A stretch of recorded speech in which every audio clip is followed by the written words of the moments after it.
Dale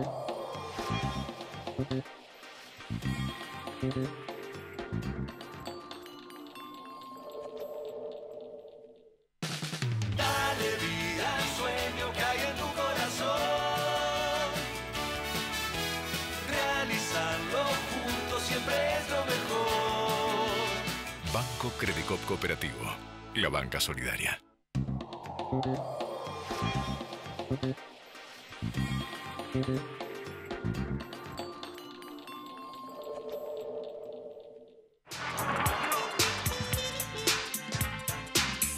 ¿Qué tal? ¿Cómo les va? Bienvenidos a esta nueva edición de La Cultura del Trabajo. La semana pasada teníamos como invitado a Horacio Verbinski, entre un error de programación y una situación que, bueno, no pudimos, si bien vino el invitado, no pudimos salir al aire y nos debemos una nueva invitación para el compañero Horacio porque hay una cantidad de temas que él está manejando y de denuncias muy concretas alrededor de el carácter amañado de algunas causas judiciales, con mucho dato, con mucha cuestión concreta que tenemos que poder pelotear e informar acá en este programa. Y venimos hablando con el invitado y con Hugo antes de empezar el programa sobre una cuestión que es el cierre de comercios, el cierre de fuentes laborales en general, de kioscos, me decía Hugo recién, la cantidad de maxi kioscos, 30.000 maxi kioscos en 3 años, a razón de 10.000 por año, 3 por día. Y uno podrá decir, surgió acá una punta de conversación, puede ser que, claro, los medios gráficos, inclusive los propios medios televisivos, están sufriendo una crisis importante a manos de alguna evolución de carácter tecnológico y alguna evolución de los hábitos de consumo. ¿Pero es eso o es otra cosa? ¿Es eso y otra cosa más? ¿Está sucediendo algo que nos quieren hacer creer es culpa de la tecnología y de los cambios de ámbito? ¿O es culpa de lo que está sucediendo con esta crisis tan profunda, Hugo? Buena pregunta, Claudio. ¿Qué tal? Buenas noches. Un tal? gusto saludarte de nuevo, un gusto saludarlos a ustedes nuevamente en vivo. Lo que vos decís, Claudio, la realidad es la única verdad, dijo alguna vez algún político allá por la década del 50. Sí. A los números nos remitimos y a la sensación que tiene la gente en la calle. Hoy el presidente Mauricio Macri fue increpado suena hasta violento decirlo, lo carió un obrero diciéndole la realidad, mostrándole la realidad que no pueden más, con todo el respeto absoluto, con todo el respeto que merece la figura de un presidente. El obrero le dijo, Claudio, no podemos más. No podemos más, lo vi. Y basta de echarle la culpa al gobierno anterior, son ustedes los que están ahora. Bueno, esta es la realidad. Los números de enero fueron terribles, los números inflacionarios. Por lo general, enero es un mes tranqui. Hablan del 4, hablan del 4%. Ahora para febrero. Sí, hablan del 4 ahora para febrero, que es una barbaridad, porque si lo proyectás al año y no es el mes de mayor inflación, como vos decís, el escenario que tenemos es un escenario muy, muy, muy difícil. No llegan a las pronosticaciones que tiene el gobierno de un 30-32% inflacionario para este año, y que es también lo que tiene pactado con el FMI. Claudio, a esto también va a haber que sumarle las empresas de gas, Metrogas por decirlo, por ponerle un nombre, y las demás empresas prestadoras de servicio, en la audiencia pública de hoy pidieron un aumento no menor al 35% y que se haga un ajuste semestral de acuerdo a los datos publicados por el INDEC, la inflación, los datos que publica el Instituto Nacional de Estadística y Censo. Con lo cual, el año pasado el aumento tendría que haber sido el 50% según las empresas y según los datos inflacionarios del INDEC. No así las paritarias. Bueno, mirá, hoy no la tenemos a Mariana, que está de merecidas vacaciones, pero le vamos a pedir para la próxima que prepare una proyección como la que hicimos el año pasado, que hablamos de un 35 y nos quedamos cortos, pero acordate que el gobierno hablaba del 17. Fatalistas. Sí, fatalistas. El gobierno hablaba del 17. Era el 17 la pauta, como ¿no? Mucho, decía, como mucho. 15, 17 era el número del gobierno. No, es tragicómico, digamos. Pero, ¿por qué no? Yo te decía, podemos cambiar un poco de tema. Vamos a un tema más liviano y tal vez con menos implicancias, algo livianito para el invitado de hoy. Reforma laboral. ¿Qué te parece, Guillermo? ¿Cómo estás? Guillermo Gianivelli, bienvenido. Bueno, gracias Hugo, Claudio, por la invitación. Bueno, no es nada nuevo, ¿no? Si hacemos un poco de memoria reciente, el gobierno se inició con 2016 con una catarata de despidos, empezando por el sector público y luego se empezó ese efecto de difusión sobre el sector privado. ¿Cómo reaccionó la política en ese momento? Se discutió, se aprobó una ley de suspensión de los despidos, recuerdan, Que fue vetada en mayo. que fue inmediatamente vetada por el gobierno. Disculpame que 2016. te interrumpa un momento. Es importantísimo recordar que acá hubo un proyecto que salió aprobado por las dos cámaras de prohibición de despido. Porque después se dice, bueno, las cámaras, la oposición, acá hay una Los ley. diputados y senadores aprobaron las Aprobaron una ley que prohibía los despidos. Bueno, por algo la vetaron, ¿no? Sí, muy rápidamente, año 2016. cosas. Sabían lo que se venía. Luego, 2017, el gobierno propone una reforma muy ambiciosa, una reforma que implicaba arrasar con buena parte de lo que nosotros entendemos el derecho del trabajo clásico en la Argentina.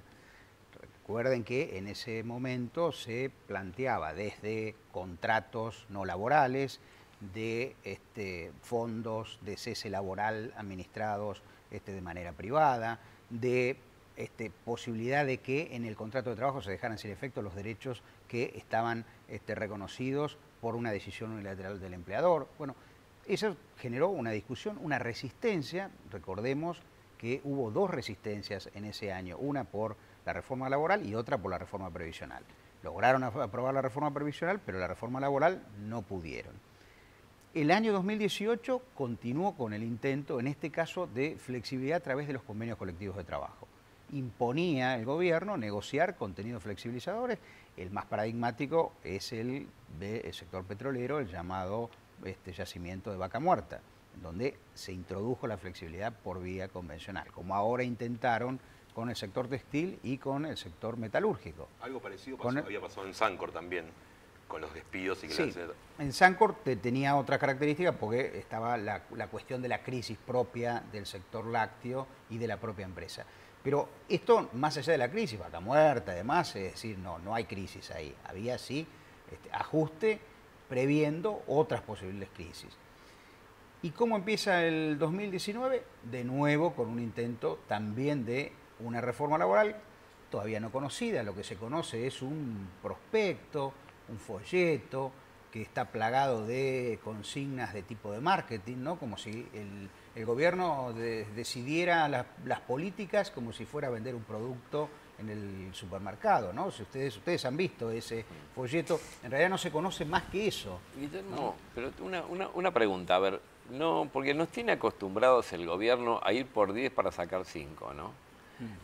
Para no quedar tan malos. Claro, entonces aparece la reforma laboral y después se cajonea. Está bien, hay resistencia, hay lucha de por medio, estamos totalmente de acuerdo, aparece la reforma. Pero en el interregno lo que está sucediendo es una flexibilidad laboral de hecho y también de derecho, porque se están cambiando contratos estables y trabajo de alta calidad por trabajo sin relación de dependencia, en seminegro, en gris, con contratos. O sea, está habiendo una reforma laboral que está siendo imbuida en la cabeza de la propia gente. Y este es el problema, a mi juicio, más grave. Por supuesto que si va la reforma al Congreso hay que decir que no, porque entonces no va a ser de hecho, va a ser de hecho y de derecho. No confundamos las cosas. Pero te digo que se está generando una flexibilidad laboral en los lugares de trabajo que no es menor y que está aportando gran cantidad de plusvalor a las distintas patronales, ¿no? ¿Cuál es la novedad en ese sentido? 2019, es lo que ustedes estaban comentando al principio, la crisis económica. Por lo tanto, cada vez que hay una crisis real o figurada, se aprovecha para ajustar los planteles, para ajustar y reducir derechos, ¿no? Esto que se llama la ganga de la crisis, el aprovechamiento de la crisis. Por lo tanto, hoy hay dos vías de flexibilidad. Una, como bien lo dice Claudio, que sucede por las condiciones en que está imperando la economía, en donde el temor o el disciplinamiento del despido genera reducción de derechos. La otra es que la creación de empleo es empleo precario, lo que determina que haya sustitución de empleo fijo o empleo protegido por empleo precario, monotributista o como se le llame. Y un poco también la tecnología, esto impulsado por el gobierno, de las empresas que operan a través de plataformas de Internet. Estamos hablando de la uberización, por ahí de la economía, si se quiere, de algún modo, que son aplicaciones como Uber, Rappi, Globo y todo esto que hoy está tan en boga, que es impulsado por el gobierno a través de compañías como Mercado Libre y otras similares. Qué paradoja, ¿no? Porque eso es lo más de innovación tecnológica con un funcionamiento de las relaciones de trabajo como si estuviéramos en el siglo XIX. No hay nada más que la apropiación directa de la fuerza de trabajo sin ningún tipo de mediación. Sin mediación de derechos y sin mediación sindical. Explicarlo un poco más eso, desarrollar un poquito, porque ¿sabes qué pasa? La sensación que hay sobre estas nuevas formas de contratación es que son necesarias, modernas y beneficiosas. Que vienen a salvar el trabajo, claro. Que vienen a salvar el trabajo. Entonces dicen, pará, están aquellos trabajadores que tenemos un contrato determinado, por un convenio, por una cantidad de pautas, y lo que hacemos es obstaculizar nosotros la creación de nuevo empleo porque no somos flexibles. Ahí está el discurso. Entonces hay como toda una idea de que no, que esto está bueno. ¿Por qué no desarrollas un poquito la realidad? En algún punto debiéramos mirarnos en el espejo de Brasil, ¿no? Brasil es como que muestra un adelanto de lo que podría suceder en nuestro país si las condiciones políticas continuaran de este modo, que esperemos que no. En Brasil lo que está proponiendo el nuevo ministro de Economía, que es un hombre venido de la finanza, como todos sabemos, es, desde este punto de vista, como lo decían recién ustedes, ¿sí? Démosle la posibilidad al trabajador que elija qué tipo de contrato quiere. ¿Quiere un contrato con regulación, con derechos, con sindicatos, con determinadas condiciones de funcionamiento de eso, o quiere la libertad? La libertad es, uno trabaja cuando quiere. El libre albedrío. El libre albedrío, porque el sistema de app, es decir, trabajo en plataformas o contratación a través de plataformas digitales, es esto, uno se da de alta en el momento que quiere trabajar. Como si el trabajador decidiera, hoy trabajo un rato, mañana otro. No, ¿saben cuántos trabajan estos trabajadores que ustedes ven, estos chicos que ven de Rappi, de Globo y demás? Trabajan 12 horas por día. ¿Cuándo? Arriba de una bicicleta, hay que decirlo también, haciendo un esfuerzo físico. Ni hablar, las condiciones de riesgo y demás que todos vemos, no solo basta pasar por cualquier calle de la ciudad de Buenos Aires. Pero además, ¿en qué momento?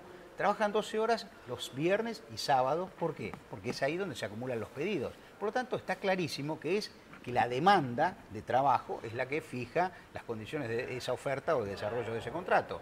Por lo tanto, eso que presentan, ustedes eligen, se dan de alta y trabajan un ratito y después se van a pasear o a estudiar, es una falacia. Es mentira. Es una mentira clarísima, porque obviamente ningún trabajador trabaja porque tiene ganas en el momento que, sino por la necesidad que implica tener una familia o una necesidad de sustento. Por lo tanto, eso se cae por su propia expresión.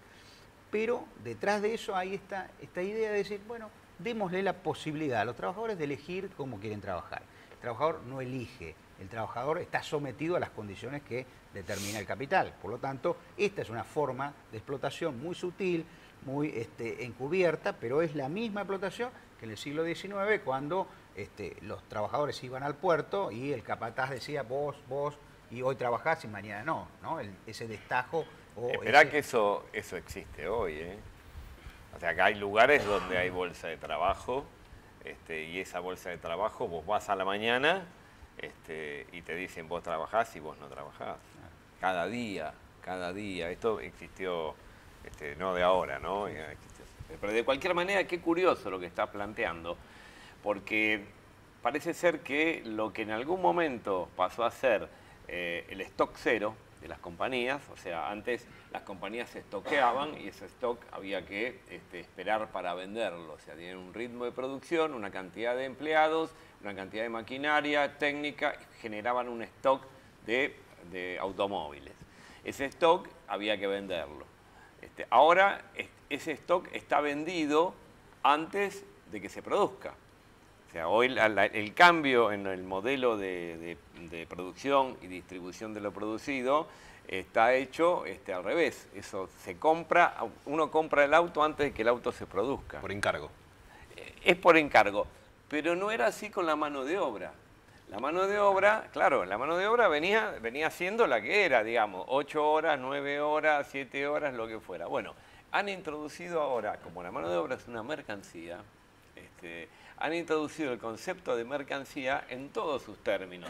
Y te van a comprar la mano de obra cuando el bien que vos vas a fabricar o a generar ya esté vendido. Por lo tanto, está sujeto a lo que pida el mercado. Vas a laburar cuando el mercado pida. Es genial. Lo mismo pasa con esto. Es exactamente así, porque es el paroxismo del mercado. Es decir, el mercado lo que pretende es que lo más difícil de que sea fluido, que es el trabajo, porque por su propia naturaleza hay que formar un trabajador, hay que tenerlo a disposición. Además, en este caso es absolutamente just in time. Es decir, en el momento que lo necesita, lo llama, le da el pedido en el teléfono celular, hace el servicio y se termina la contratación. Y así vuelta a empezar. Y estos son trabajadores que cobran por ese reducido espacio de tiempo que es ir a hacer la entrega del producto que le pidieron por el teléfono celular.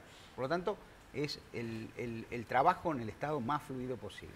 Vos sabés, Claudio, que es interesante esto, porque el gobierno hace pocos días, la semana pasada precisamente, a través del Ministerio de Producción y Trabajo, que es la cartera que conduce de Antesica, sacó un informe de 37 páginas en donde se establecen 5 ejes que Mauricio Macri va a presentar en la apertura de sesiones extraordinarias, de las sesiones ordinarias, perdón. Y por eso están viendo aquí atrás en pantalla un dibujo que fue llamativo, que fue uno que figura en la página número 7 de este documento, en donde aseguran que el 20% de la población sostiene al 80% restante. Esto es una falacia ya desde el inicio de los números, pero si nos detenemos en la imagen, vemos aproximadamente 7 personas, todas rubias, vestidas de traje, trabajando, sosteniendo a una multitud pasiva, que son personas de tez morocha, vamos a decirlo, un tanto Hugo, en la parte discriminativo, en el segmento de arriba no hay rubios, ¿eh? No vas a encontrar uno solo y tampoco vas a encontrar uno arriba, vas a encontrar uno vestido de traje. Con lo cual es algo... Ahí, Hugo? Y yo soy muy parecido a muchos. Pero bueno, esto es un mensaje muy claro del gobierno y además hay que decirlo también que hay una denuncia radicada en el INADI debido a esta imagen. Pero ¿qué es lo que intenta plantear el gobierno más allá de lo discriminatorio? Que las cargas impositivas no dejan crecer a la economía por las empresas que pagan mucho por los empleados. Esto es una que viene cayendo sobre la reforma impositiva que el gobierno implementó el año pasado, pero también viene a colación de esta reforma laboral. ¿Es así? ¿Uno contrata más empleados porque son más baratos? O sea, ¿sale más barato tener un empleado? Contrato 2. O contrata empleados de acuerdo a lo que demanda el mercado y a la producción y a las ventas. Dos cosas. Una, primero, que esa imagen, como Hugo lo dice, es una falacia, es exactamente lo contrario. Porque eso nos lleva a algo de lo que no se habla, que es la desigualdad. La desigualdad en la distribución de la riqueza, claro. La desigualdad en la distribución del ingreso. Si nosotros pensamos que en términos de la distribución de la riqueza en el mundo hay una sociedad del 1 contra el 99%, es decir, que el 1% de los sectores que mayor cantidad de riqueza apropian tienen la mitad de toda la producción de esa riqueza en el mundo y el 99% restante, el otro 50%. Y si consideramos el 10%, es el 86% lo que apropia el 10% de el punto más alto de la distribución del ingreso. Entonces, lo que de verdad ocurre es que toda la masa de trabajadores y de los sectores populares son los que dan la posibilidad de que ese 10% o 1% apropie el 50% o el 86%. Por lo tanto, es exactamente distinto, es al revés que ese esquema. Podemos decir que el dibujo está bien, solamente hay que darlo vuelta. Exactamente, así sería. Es que los que están arriba son los que le permiten a los que están abajo o ponerlo patas para arriba el dibujo y están oprimiendo a los que están abajo. Nos queda esa imagen también, puede ser literal. Eso por un lado. Y por otro, la discusión sobre la flexibilidad laboral es tan vieja, tan remanida, que volver a eso ya casi aburre, ¿no? Yo siempre pongo dos ejemplos que hacen bien porque la historia de nuestro país es evidente en este sentido. ¿Cuándo empieza la flexibilidad en la Argentina en la época moderna, por llamarla de algún modo, después de recuperada la democracia? esa flexibilidad desde el punto de vista normativo empieza en los 90, todos sabemos, ¿no? Entre otras cosas, ahí se aprueba la llamada Ley de Empleo 24.013, que establece lo que estamos viendo hoy, que son los procedimientos prometidos de crisis, o los contratos temporarios o contratos precarios. ¿Cómo terminó ese periodo histórico? Por ponerle un momento, 2001, el momento de mayor crisis de empleo de la Argentina. Más de la mitad de los trabajadores estaban en una situación crítica de empleo, de desempleo o de subempleo. La mayor flexibilidad, el peor dato en materia de empleo. La contraposición, 2004, podríamos denominar que es el periodo de comienzo a recuperación de derechos, entre otras cosas con la llamada Ley 25.877, Ley de Ordenamiento Laboral, que deroga la llamada Ley Banelco. Y ahí comienza un periodo de recuperación de derechos. En términos de empleo, fue el periodo de mayor crecimiento del empleo. Volvimos a una tasa de desempleo de un dígito y se comenzó a reducir también el subempleo y también el empleo no registrado. Por lo tanto, dos periodos recientes de nuestra historia que dan cuenta con toda claridad que no hay relación entre flexibilidad, es decir, menos derechos, menos normas, menos costo laboral, como dicen ahora, y empleo. Por lo tanto, ahí se cae esa argumentación. Por otro lado, como vos bien decís, esto es como, ahora que estuvimos viendo el Oscar, Sí. es lo que llamamos el efecto cine, ¿no? ¿El efecto cine qué es? Vos tenés una cantidad de butacas y cada una de esas butacas representa un puesto de trabajo. Cuando hay un periodo de flexibilidad, ¿qué es lo que hay?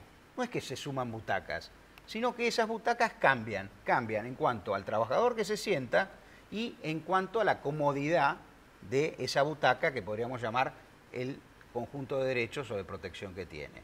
Por lo tanto, siempre son las mismas cantidades de butacas, lo que sí hay sustitución de empleo formal, de empleo protegido por empleo precario, es decir, empleo con menos derechos. ¿Qué es lo que sucede cuando hay periodos de flexibilización? Se van los trabajadores que tienen determinados derechos reconocidos y entran otros con contratos promovidos, con periodo de prueba, Entonces, con menores costos. De lo que se demás. trata es de ampliar la sala de cine. Claro, porque, a ver, la ilusión es esta, la ilusión que instala, o si se quiere, el mensaje o la falsedad que instala el gobierno para que muchos laburantes precarios y desocupados estén diciendo, che, bueno, es lógico, déjenme un lugarcito a mí, aflojen un poco ustedes con los derechos, con la condición laboral, así yo voy a tener más lugares. Ahora, el ejemplo de la sala de cine está bueno, porque la cantidad de lugares es siempre el mismo, lo que se cae es la condición. De lo que se trata es de ampliar la sala y de que haya más lugares para sentarse. Ahora, eso no depende de que se flexibilice o no el empleo, como bien vos dijiste en los 90, o la propia, Guillermo, la propia dictadura militar generó una flexibilidad laboral inédita. ¿Por qué? Por represión, obviamente, no por marco legislativo, sino por la represión, la eliminación de las comisiones internas en los lugares de trabajo, la destrucción de la actividad sindical y la cooptación o la entrega de muchos dirigentes, vamos a decir también cómo fue la cosa. Ahora, ahí sí hubo una flexibilidad a punta de pistola, verdad que no hay que perderla de vista.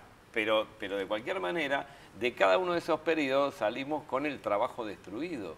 Entonces, de lo que se trata es de ampliar y hacer crecer la economía. Y en esto es donde estamos mal. Porque si ustedes me dicen cuál es el plan que tiene el gobierno para que aumente el empleo y para que se desarrolle la economía, nadie lo va a poder decir porque no existe. ¿Sobre qué sector? ¿Cuál es el sector que se va a desarrollar? ¿Cuál es?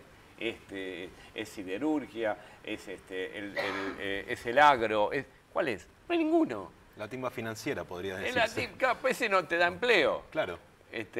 Ni siquiera Y te te saca capitales. te da alguna propina, como decía alguna referente, ¿no? Alguna diputada. Claro, y nada más. Entonces ahí estamos, este es el problema. Nosotros no podemos comprarnos, primero, como laburantes, no podemos comprarnos el discurso de que si aflojamos vamos a tener más lugares y que en todo caso esto sea una guerra de pobres contra pobres. Eso sería una barbaridad. Y además, pase o no pase la reforma laboral, y yo creo que no va a pasar, porque ya el gobierno por las cámaras no va a pasar ninguna reforma, lo esencial es que nosotros reconstruyamos el tejido dentro de los lugares de trabajo, el tejido de solidaridad, el tejido de organización y la presencia sindical. No hay otro elemento que nos pueda permitir que esto no siga profundizándose, o sea, más pérdida de empleo, más la flexibilidad laboral, ¿verdad? Más allá inclusive de la actitud de algunos dirigentes. No sé si compartís esta... Sí, es evidente que el gobierno no tiene plan en esto como en ningún otro aspecto. Esto que está proponiendo, que no se sabe todavía qué va a ser, porque como comentábamos recién, se trata de un folleto, no hay un proyecto, no se ha elevado un proyecto todavía y demás. Ahí lo que pareciera ser que proponen son dos cosas. Uno, blanqueo. Blanqueo, que es un término que también tiene cierta reminiscencia para este gobierno, ¿no? Blanqueo fue el blanqueo de capitales, el blanqueo fue un decreto que le permitió salirse de lo que el Congreso había establecido, que está hoy a resolver por la justicia. Es decir, de nuevo un blanqueo que es un jubileo que significa que aquellos empresarios que han incumplido con la legislación van a subsanarlo porque el gobierno le da un piedra libre. Ese es un aspecto.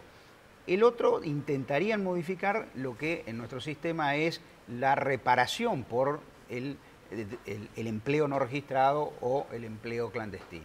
Y eso también tiene que ver con una intención de reformular la ley de empleo. Y lo último es, de nuevo, el llamado fondo de cese laboral, es decir, que reemplazar la indemnización por despido de la ley por un fondo que administran los empresarios. Que administran los empresarios. Con la plata del empleado. Con la plata que vos vas poniendo Claro, todos los meses, una pagando... cuota que vos te vas pagando tu propia indemnización. Pagando tu despido, pagando la indemnización. Bueno, la verdad fue un programa de baldazos de agua fría, ¿no? Nos estamos viendo en la próxima de la cultura del trabajo. Vamos a continuar con este tema y bueno, depende de hasta dónde los dejamos llegar. Usted, nosotros, los sindicatos organizados tenemos que resistir este intento de despojo. Depende de dónde pongamos el límite. Nos vemos en la próxima de la cultura del trabajo. Muchas gracias. Todos los días se agitan la muerte de la ideología. Hemos